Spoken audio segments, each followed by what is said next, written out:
Hello, everyone! Dr. D is in the house. This mess in the Ukraine is getting a lot of attention. Who are the bad actors? Obviously, Putin is no good. There are other culprits, though.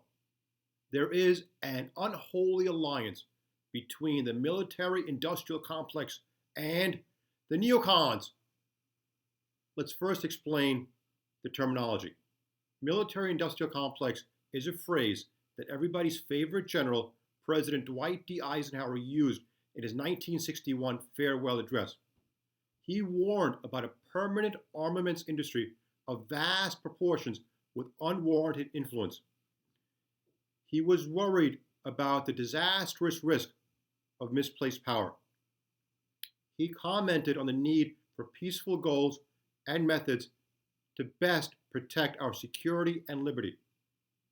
He was concerned about misallocated resources for defense from such domestic institutions as our police and schools. Neocons, short for neoconservatives, is a political movement born out of the 1960s by liberal hawks who disagreed with the pacifist democratic foreign policy. They came into prominence in the George W. Bush administration. These are the guys behind interventionism in international affairs, militarism, and neo-imperialism. Their Bush doctrine advocates pre-emptive war and unilateralism.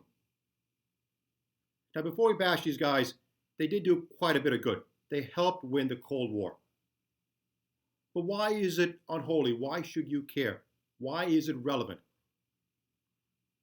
These are the guys behind our politicians and media's endless infatuation with warmongering. Our networks and elected officials constantly want to give you war. What is a recent track record? Gulf War II. What was the reason? These weapons of mass destruction which have yet to be found. What was the cost?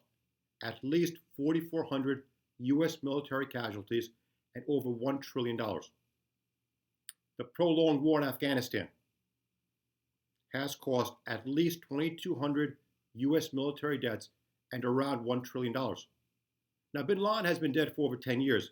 What was the reasoning for the continued war? These guys now want to give you the Ukraine war. Why? What is the strategic interest? What is the imperative? Now, look, Putin is obviously a bad guy. But I have not heard him attacking the United States. How would we like it if there were Russian troops stationed in Cuba and Mexico? Who benefits? Obviously, the defense industry with billions of dollars in contracts. And our politicians get to distract our attention from the domestic disasters of inflation and COVID misinformation.